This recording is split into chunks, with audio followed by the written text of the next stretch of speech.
All right, here we are again. I found a $100 trillion bill in my storage. Do you want to see it? All right, do you have a camera there? Yeah, one moment. Oh, you see it? There it is. Yes, we see it. Nice. And then here's 5 million from Nicaragua. Really, I didn't know about that one.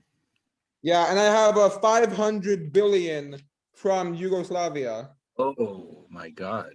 Yeah, I didn't know about that one either. Zimbabwe, I think, is the record, but there's still some other pretty high ones. Those are very high. You're right. Those are pretty cool. Where did you get them? Well, the Yugoslavia one is my dad, but the rest I got them from like lots online and stuff before they were super valuable. Oh, okay. And now the Zimbabwe ones are very collectible. Oh, I bet they are. Yeah. So very nice. Very good. I have some stuff too, but I don't have any of those astronomically large bills though.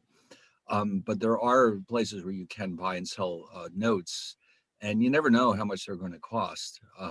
It's definitely worth checking out on the internet because you never know what you're going to find. All right. Well, anyway, so we're back to our discussion about inflation. Now, when we're done with inflation, let's see. Let me get everything open here.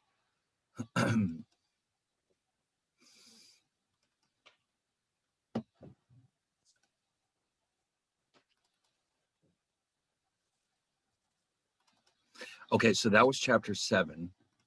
And we've been looking at CPI and how it's calculated. And of course, CPI is Consumer Price Index, but it is not by a long shot the only measure of inflation. It's just that it's the one that most directly impacts on our daily lives because it is intended to measure the cost of living. Now, there's others as well that they publish on a regular basis, and we're just going to briefly consider all of these. And then I think, no, oh, by the way, I almost forgot. Let me just go back to Moodle for a second. I want you to see, here we are. What I did was I went back and I posted problem sets for chapters 3 and 4. So where are they? Oh, here they are. They're stuck down here at the bottom. There's a chapter 3 problem set, which we may as well open it up and take a peek at it. And this one is involving the production possibilities frontiers, where we calculated the opportunity cost of producing both, in this case, you'll see steaks and hamburgers. And then we also have, for chapter 4, a problem set for supply and demand. All right, this one's a little bit longer. In this one, in some cases, you're asked to actually draw the diagrams. In some, you're not. But I think that, the more you draw these diagrams, the better off you'll be for understanding what we're doing. So if it doesn't explicitly say you must draw a diagram, it's really optional. But I don't know. I think that in most of these cases, it's probably a good idea. So why don't we do those or have those ready for next Monday? And that because fairly soon we have to start thinking about a midterm. And most likely, if I remember correctly, the midterm is on the first 4 chapters. So I'll go over that with you again next week. Before we go to that point, though, we will have what I call a sample midterm, which is meant to review everything that we need to know for that test. And then the actual midterm would be done at home. Of course, you would download it, you would work on it, and I'd give you plenty of time to get it done. So far, I've been giving everybody about a week or so, which should be more than enough because this test was originally intended to be done in a classroom setting. So, but first we'll do these 2 problem sets and then we'll be ready to roll on the sample midterm. Okay, now in the meantime, I also have some more fun videos for us. Now, I've been hinting at this for a while. One of the things I want us to know more about is asset bubbles because they're somewhat related to inflation. And so I think today we may just have time, if we're very good, to not only look at a couple more inflation videos, but I have one extremely interesting video about asset bubbles.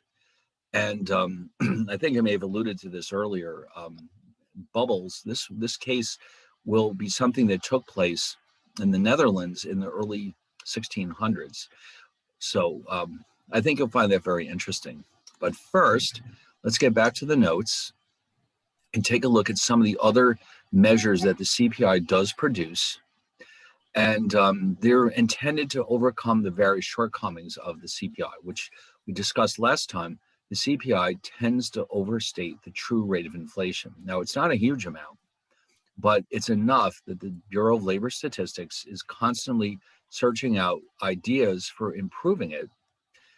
And so these are some of the ideas that they came up with. And so let's just briefly see what these are all about. So the Chain Consumer Price Index is the one that this is they're hoping that this will correct for the substitution bias. The real difference here is that they update these weights very, very frequently compared to the full-blown the traditional CPI. And so they're hoping that by doing it this way, they can not only take into account the consumer or eliminate the substitute bias, but also, they can eliminate the problem that arises when you have a basket that does not contain relatively new goods. Like, for example, if we're going to use 1982 as our base year, then clearly the basket does not include iPhones, for example.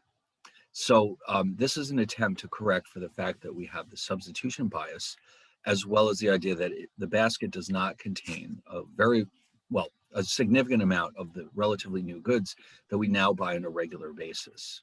All right, so that one, it's not the official version. It won't be until they've decided that it is better than the existing one, but they do publish it so you can look at them side by side and see how much of a difference it really makes. We also have this Personal Consumption Expenditures Price Index. And so it basically, instead of having a basket, like in other words, the basket that is consumed by the typical urban family of four, what they do instead is they go to the GDP accounts, and every single item that is listed under the consumption category gets thrown into this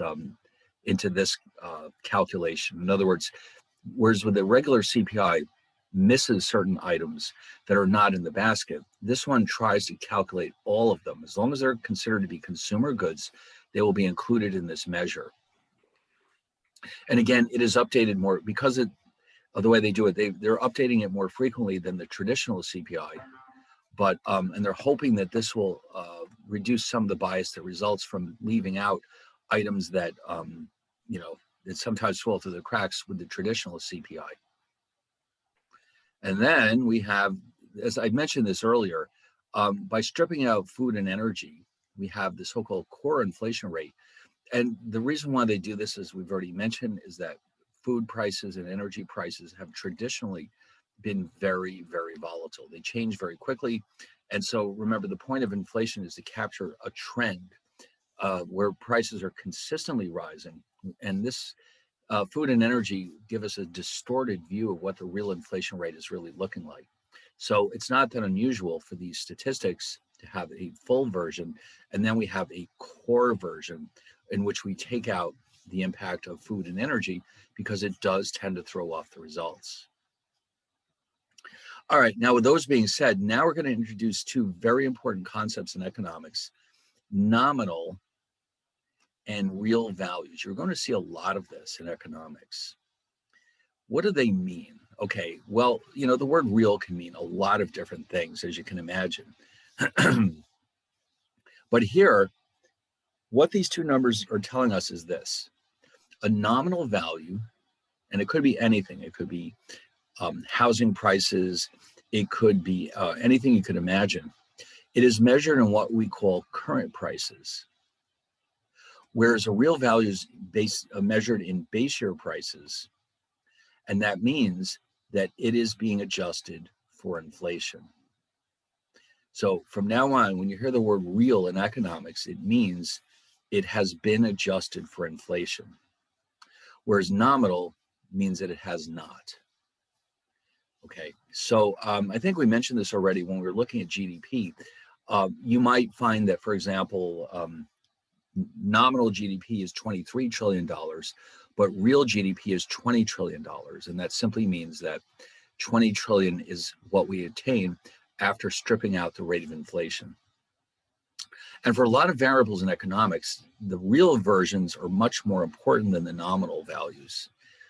we did see in the discussion about GDP that growth in nominal GDP is not terribly meaningful because it can include the increase in output of goods and services, but it also can include inflation. So it's much easier and much better to keep track of a real GDP because that tells us how much output is actually growing.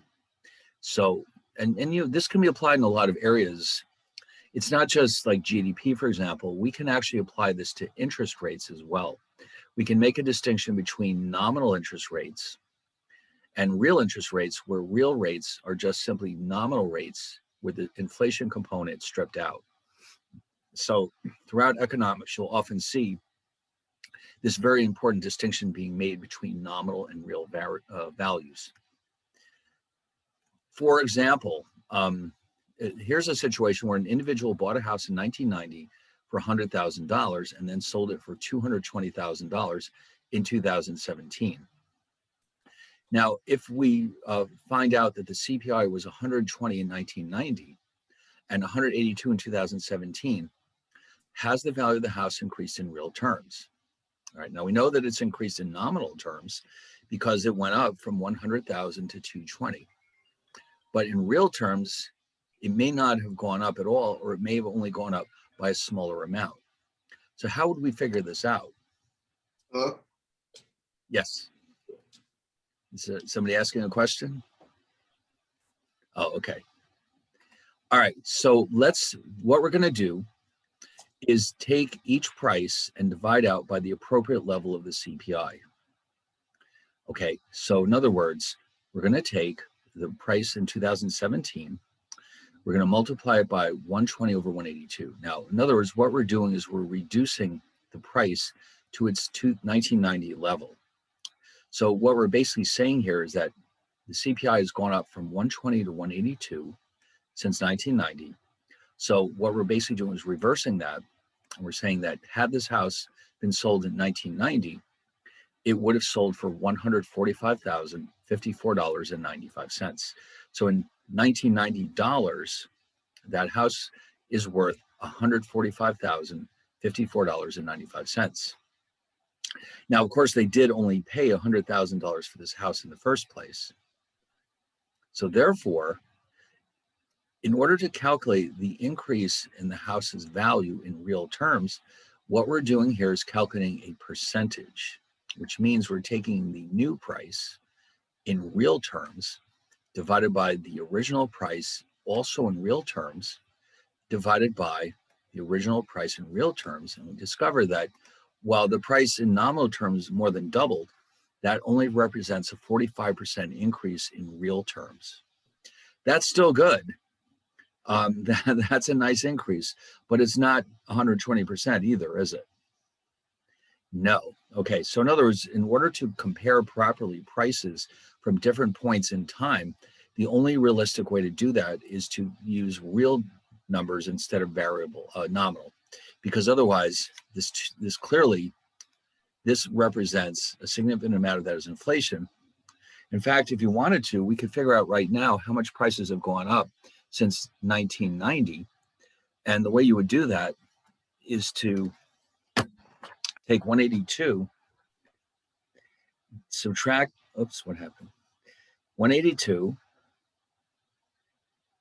minus 120 over 120 times 100.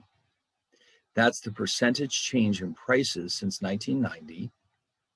And you'll see that's a pretty significant amount.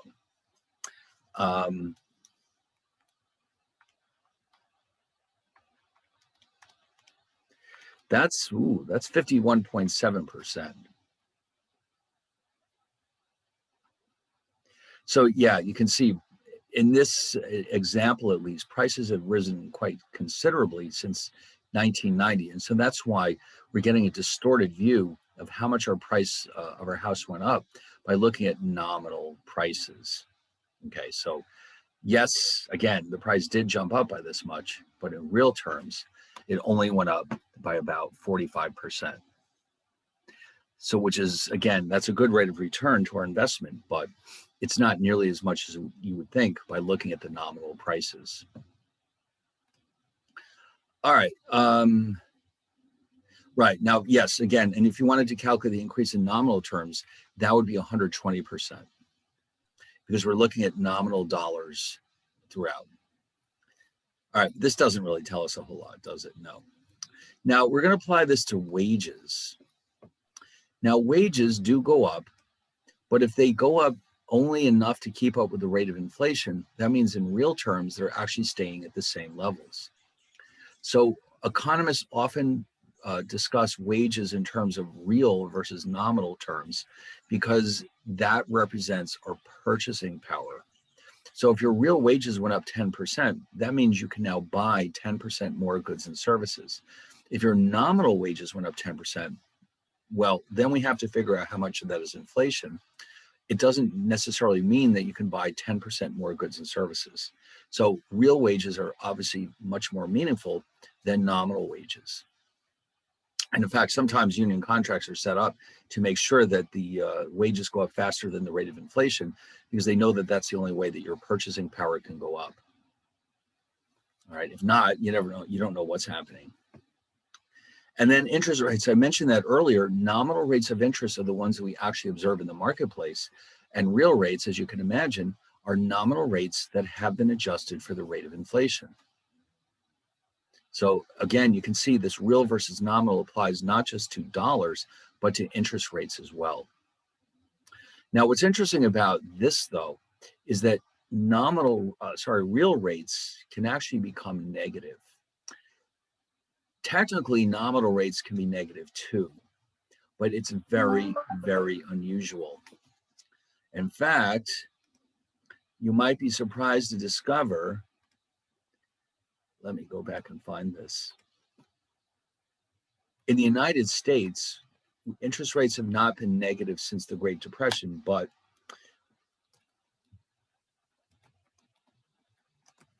watch this. Just a little bit, not too long ago, Sweden had negative interest rates from 2015 to 2019.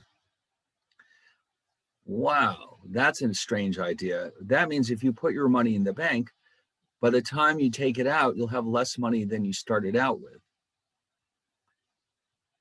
Would you appreciate that? How would you like that? Putting your money in the bank, and when you go to take it back, you have less. The only advantage to this, though, is that borrowing would be preposterously cheap. The rates of interest at which you could borrow would be close to zero. And so in other words, if you want to buy a house, or if you want to buy a car, at least you can borrow very cheaply. But it's very, very unusual. You almost never see this in practice. Very unusual. Sometimes in Japan, well, usually turbulent markets cause rates to go up because people are nervous and there's a lot of uncertainty. But Japan has periodically experienced negative interest rates. Let me just check this out for a second. I have a question. Yes, go ahead. Is it good for the economy or bad to have a negative interest rates? It depends, but usually it's assumed to be a problem because it means that saving is becoming unattractive, and that means eventually it'll be difficult for borrowers to find anyone to lend them money. Okay, so in other words, it can be an issue if it causes people to stop saving. And because, you know, you can only borrow money if there are people who are willing to lend it to you. So this kind of thing is usually meant to be very short term, just to give a jolt to the economy. But in the long run, it does become a problem. And in fact, we saw it in the Depression when rates were negative. It meant that people who owed money were actually getting hammered because the value of their debts was increasing in real terms. So it's typically not considered to be a good thing, but under very special circumstances, it could be helpful for very short periods of time. In fact, the Federal Reserve, which we'll discuss later on in the course, is of the opinion that negative rates are almost worse than, having positive rates because, again, of this problem where it becomes unprofitable to lend, to save your money. And the last thing in the world we want is for people to stop saving because otherwise nobody can borrow if there's no savings. So Japan did briefly have a negative set of rates as well. Switzerland briefly experimented with negative rates. Anyway, so this article in Investopedia is pretty clearly very negative on this idea. If you want to check this out later on, and it says right here, there are two reasons why central banks impose artificially low rates. The first is to encourage borrowing, spending, and investment. Okay. They want you to stop saving and spend your money. And also, it says here that they're in a sneaky way, the governments like this because it means their own debts are cheaper. Ooh, we're not supposed to think about that, are we? But yes, so the point of it is that you want to stimulate. So if your economy has been in really rough shape for several years, it's something that, you know, the central bank might think about, but it usually doesn't last very long because, again, suddenly there's no incentive for anyone to save, and then borrowing becomes much more difficult. Anyway, but real rates are different. All it takes for real rates to be negative is for the inflation rate to exceed the nominal rate, and that does happen sometimes. So let's look at a numerical example here. Suppose you could get 5% interest in a savings account and the rate of inflation is 3. That means that the nominal rate is 5%, which means the money in your account is growing at 5% per year, but not your purchasing power. How much is that going up by? 2%. Right, exactly. It's only going up by 2%. The real rate of interest on your account is 2%. So you're able to buy 2% more goods and services because while you're getting another 5%, your prices are going up 3%. So ultimately you can only buy 2% more goods and services as a result. And if the inflation rate suddenly spiked up to 6%, you would actually have a negative real rate of interest. Now that is not that unusual. Nominal rates that are negative, very unusual. Real rates do periodically become negative when inflation starts to heat up. Okay, it's not that unusual. Okay, so anyway, so with all that being said, I just want to mention there was a very famous historical economist. Maybe we could find a video about him. Hold on a second.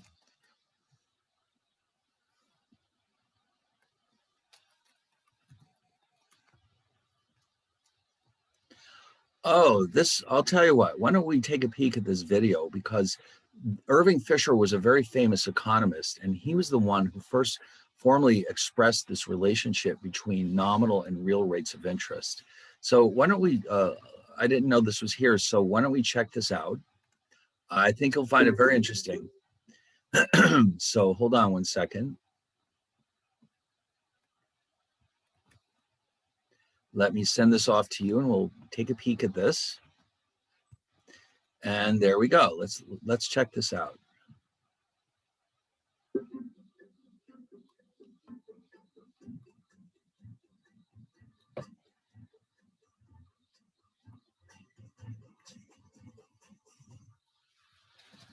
What is the Fisher effect? The Fisher effect describes the relationship between inflation rate and nominal rate.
All right, is everyone done?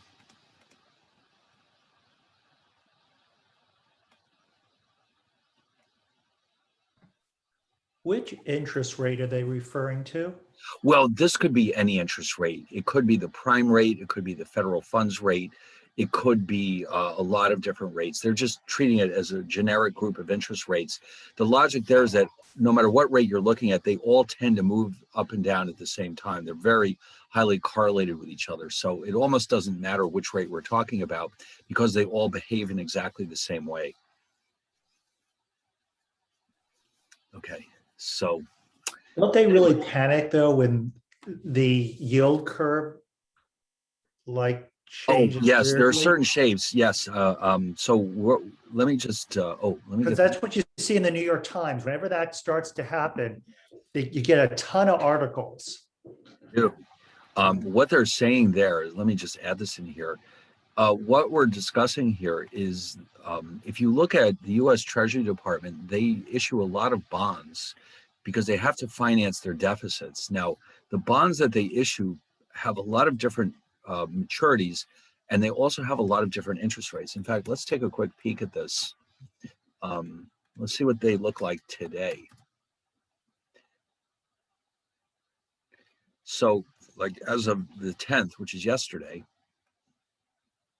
if you bought a 1-month Treasury bill, you're earning 0.03% interest. Okay, so you can see across the top, we have all these different maturities to choose from, and they range from 1 month to 30 years. Now, as you move along here, you notice that they slowly rise, and eventually they start to move fairly quickly. And down here at this end, we can see that the 30-year rate is 2.24%.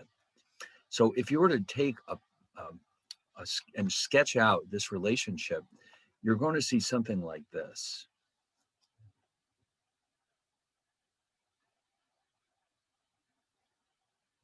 These rates are called yields.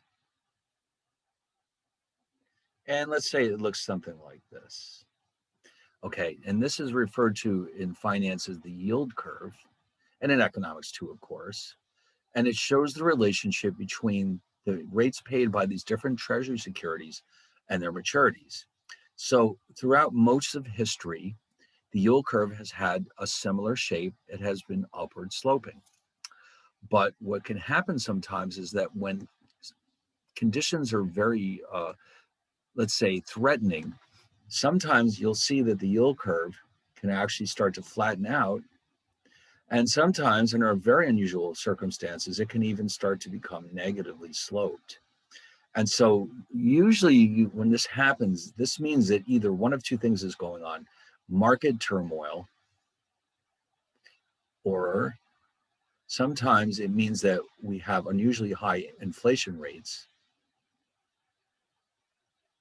which means people expect the rates to drop in the future, or possibly an impending recession.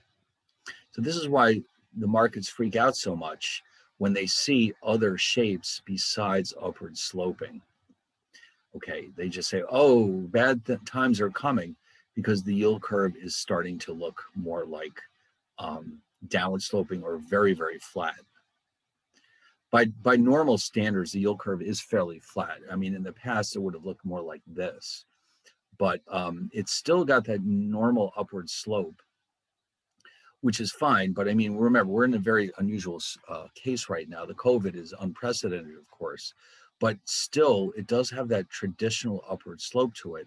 But if we start seeing it flipping down like this, for example, then people will start to really get nervous, because they were thinking, well, what's going on? What is this telling us? In the past, this meant something bad was about to happen. So that's why you get all these panicked articles in the Wall Street Journal telling us to beware, because the yield curve is flattening out or even starting to dip down a little bit. So sometimes this happens, sometimes, because there can be so many different reasons for this, that it's very hard to tell that, or make a prediction based just on the shape of the yield curve. But it can be an indication of something going on that is not normal. All right, so And if you go through history and look at all the different yield curves and look at and line them up with different crises, you'll see that their behavior can be very different during crises than during normal times. When things are just booming along, everybody's happy, you tend to get these very steep yield curves because interest rates tend to rise when the economy is doing very well, and they tend to fall when it's not doing so well. And so this is the kind of thing we can discuss more fully when we get to the chapters about the Fed. But just as a sort of a forecast of what's coming, these curves do reflect market activity, especially in the treasury market where all this borrowing is taking place. But these treasury rates are usually seen as benchmarks for the rest of the interest rates in the economy.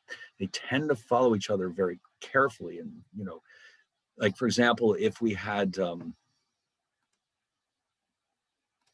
let's say we're comparing the curve for treasury securities and let's say corporate bonds, there's going to tend to be very similar to each other.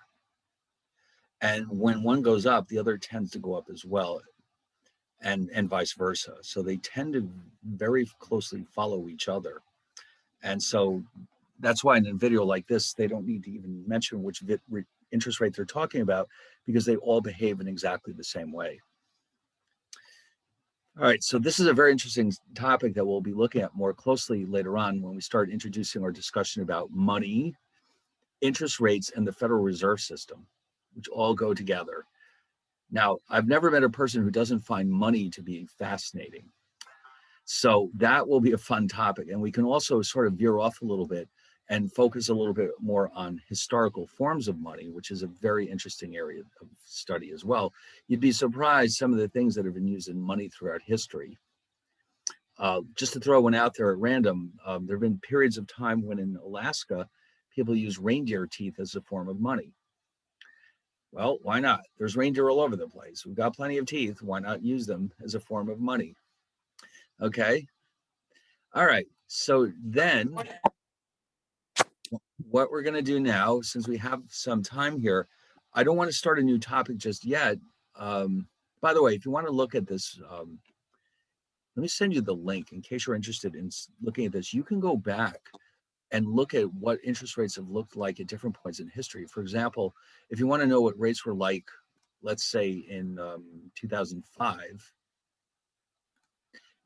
no problem, just take a look. And when you're going to see is that rates were quite a bit higher than they are now. Yeah, look at them. So yes, rates change dramatically over time. So, but for this website, which anybody can look at, I guess you can download this data into an Excel spreadsheet. Yeah, there it is, right up there. Yeah, okay, good. So, but let me just send this link out just in case you're interested in looking at it.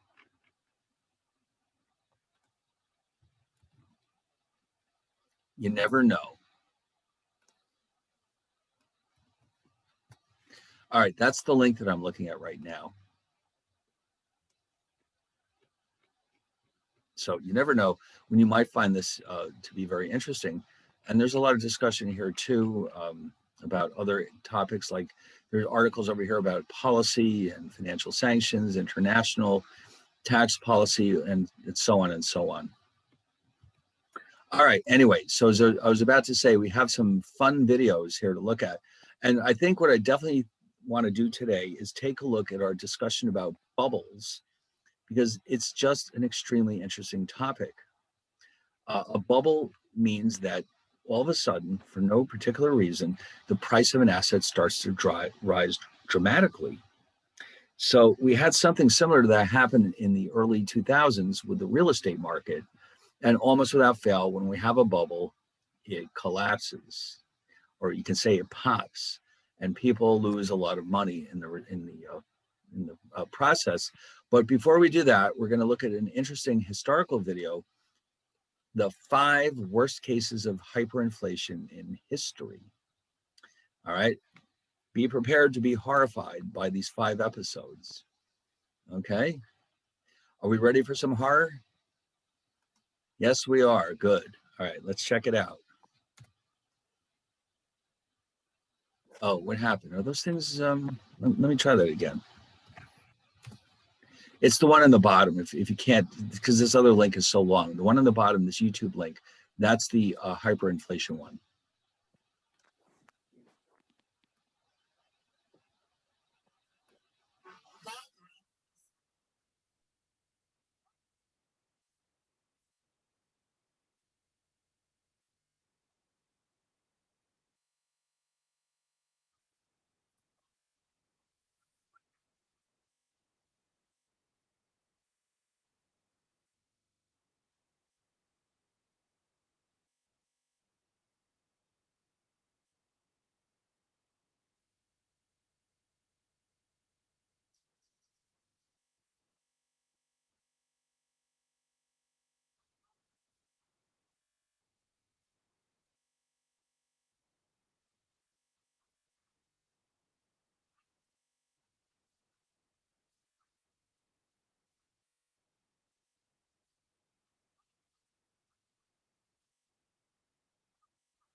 The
sun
Well, that was interesting, wasn't it? Oh my God. And this happens over and over again. It's not just here and there. You run into these situations, and like they said, some of these are quite recent. And but that's pretty scary when inflation is, I mean, the money has no value, and it just keeps getting worse. So, but anyway, all right. So now I think it's time to finally. I've been talking about this for a while. Look at our video about bubbles. Now, this is going to not only be interesting because we have had bubbles since this event occurred. You may not recognize them, or at the time people don't maybe realize what's going on, but we've had bubbles since this time that we're about to look at. And what's interesting about bubbles is that often it's hard to tell that you're in a bubble until it's over.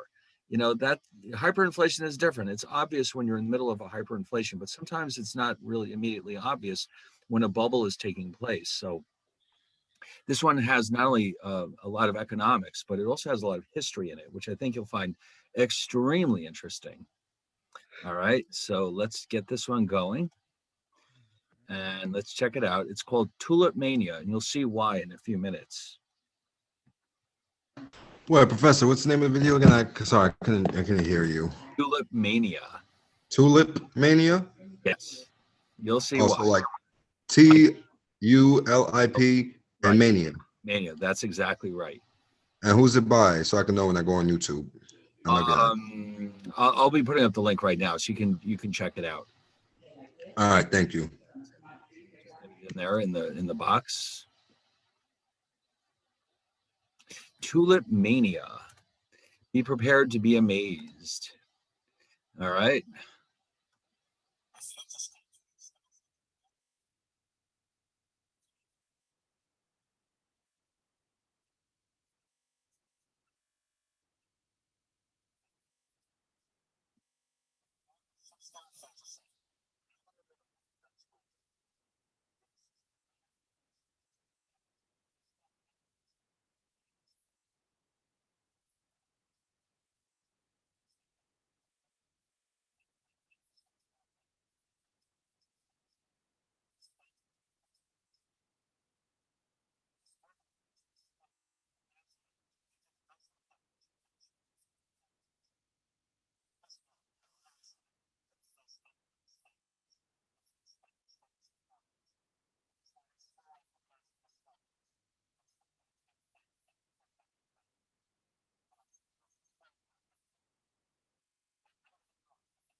never master plan years ago. But when a series of similar good decisions that benefited their individual have led to the collapse of the trend for the collective.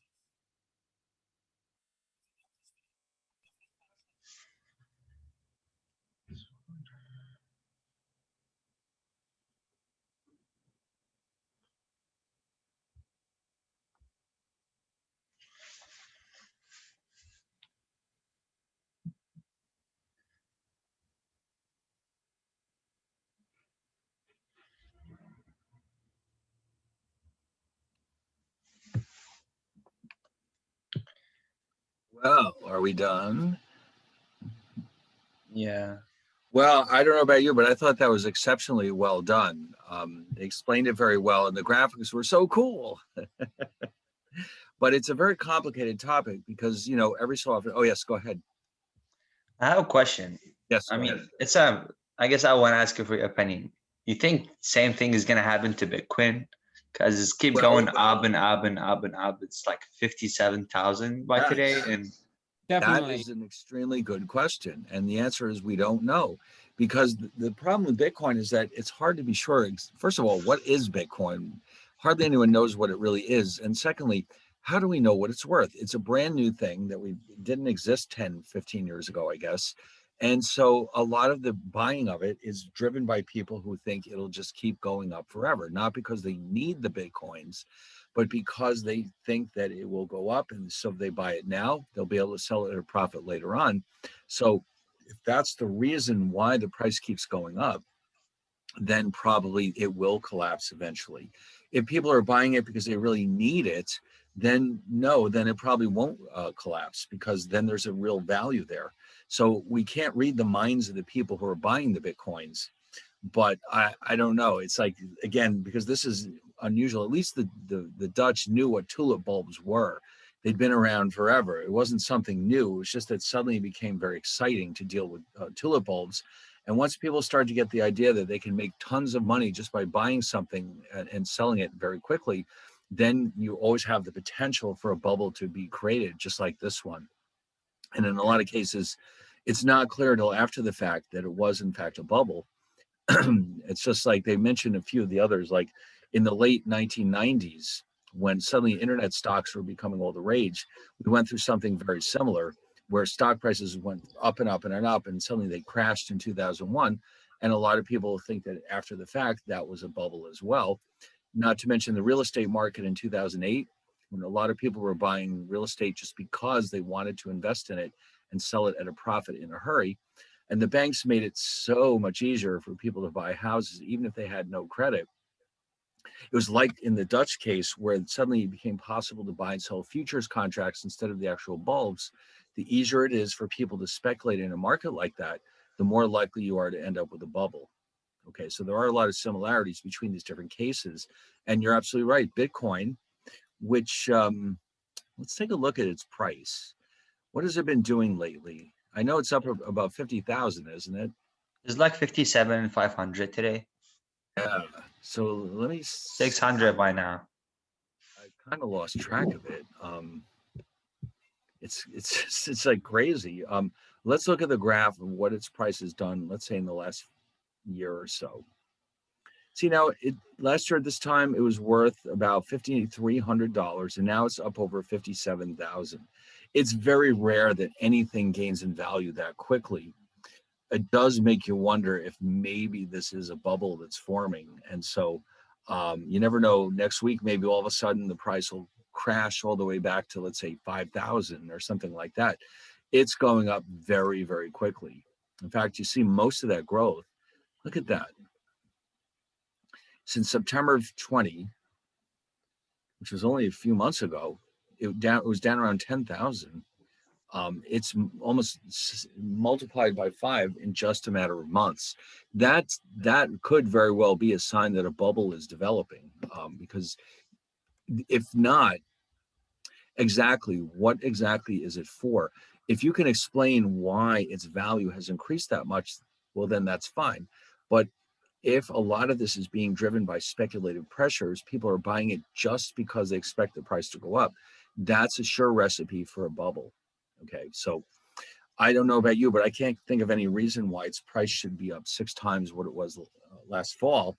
I mean, occasionally this happens with stocks, but usually it's because they invented some new product or something is happening that's making the company very successful. And then there's a legitimate reason for the price going up. Here, who knows what's going on in this market?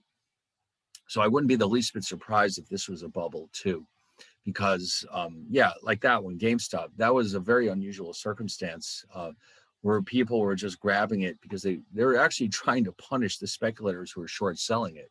That was unusual. You don't normally see that through our history, but I'd say you're right. I mean, there's a pretty decent chance that this is a bubble. So, you know, this might not be the best time to spend $50,000.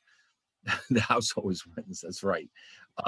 Spending $57,000 on a Bitcoin and then having it fall down in value to $100 next week. Does anyone here actually own a Bitcoin?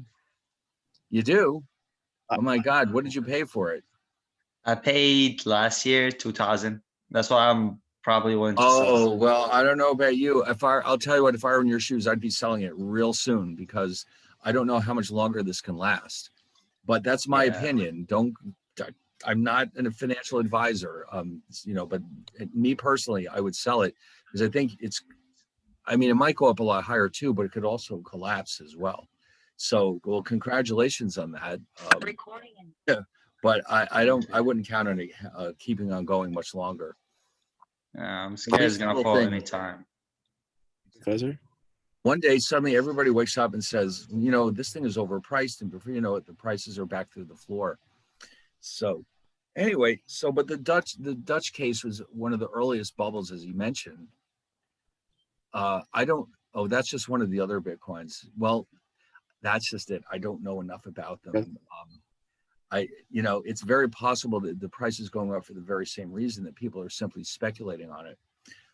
This whole idea of Bitcoin, I think the people who created it thought it would be more widely used than it is by now. I don't see any evidence that people are actually using it, you know, like to make market transactions. So I don't really know what's driving all this, except the only possibility that I can think of is speculative pressures. So that would tend to indicate that, yeah, there may very well be a bubble going on here. Professor, I have a question. Yes, go ahead. So what I think is going to happen with Bitcoin is that it was going to skyrocket up to a certain amount, and when the bear market starts, it's going to go down to a certain price. But if the Bitcoin cycle is right, it will happen. The same thing will happen again. How it will for around 2-3 years, it's going to be like low, and then it's going to skyrocket again to even bigger number, right? Okay. So would that be still considered a bubble if that is correct? Yeah, no, not really, because I mean, a bubble usually means when the price collapses, it never really goes back to where it was, although that's not really true all the time. With real estate, prices are still creeping back up again, but they're not at levels that they were when the bubble burst. So that doesn't necessarily mean that it wasn't a bubble, but it usually doesn't. Like in a case like that, if it does collapse, it may not come back because then people won't be tricked into buying it again the second time around because they'll remember how recently it collapsed. And so that probably would prevent it from getting much, you know, going through the same cycle again, because people will still remember what happened 5 years ago or 2 years ago. Yeah, well, that's kind of what happened with Bitcoin when it hit 20,000 back in 2017. You know, started to fall off. Right when it hit 20,000, that's when it hit top, and then it went down, and then it waited a set amount of time, and now it's back booming again. You know, according to this chart, it's never boomed quite like this before. Yeah, the charts with Bitcoins, it's a little different because for like a little while it was at 20,000, then it that's probably these are probably closing prices. Yeah, those are closing prices, but it did at one time the all-time high before like last year was around 20,000. Somebody's predicting that around September it'll drop. Yeah, that's when actually the estimated actual date is, give or take a week or two, is September 28th. That's when the bear market should begin. That seems like a very precise forecast to me. Where did that come from? No, it's give or take a week or two, but that's if the Bitcoin cycle is correct, that's how it will go. Yeah, And it there's also always has to price- do with the fact that that is when Bitcoin mining gets halved again. Yeah. Oh, So yeah, it right. becomes more and more difficult to mine. Exactly. So that's why it's such a specific date. And obviously people might begin selling off before then, Yeah. you know, so it Yeah, could so be a if you're- little bit off, but if you're like invested in Bitcoin, like I'm invested in altcoins and Bitcoin, but the fact is that if you like, what I would do if you do have it, which I'm going to do, is dollar cost average out and like sell pieces of my portfolio as it keeps going on, because like you're not gonna perfectly time the top. That's impossible. And then to make sure that you don't lose any money, or like let's say you're up like 10 grand and you miss the top and you're like and you're down 2 grand, you're gonna feel like crap, you know. So you're gonna definitely make sure you're at least in the green by like Right. As long as you made money, you can't. You're right. You'll never catch the top unless you're incredibly Yeah. lucky. So, Exactly. but yeah, I think this is a great analogy for what happened in the Netherlands. And but yeah, it could very well be the next great bubble. And after the fact, people say, "Oh yeah, shouldn't we have seen this coming?" And that's always how it ends up. People say, "Oh, we should have known. We should have known." No, we shouldn't have known. How could we know? This is especially with a completely new product like this that's still very mysterious and hardly anyone really understands what these things are. You have no way of knowing what they're worth. And I think that's part of the reason why the price can go up so fast, because we don't, what is a Bitcoin anyway? I mean, what's it for? Who knows?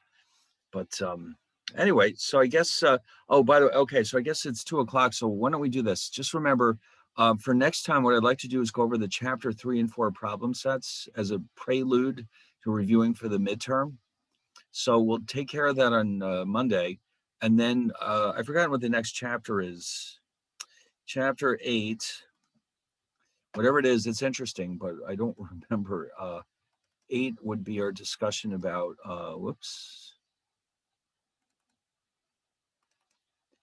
labor supply and demand. Okay. In other words, wages.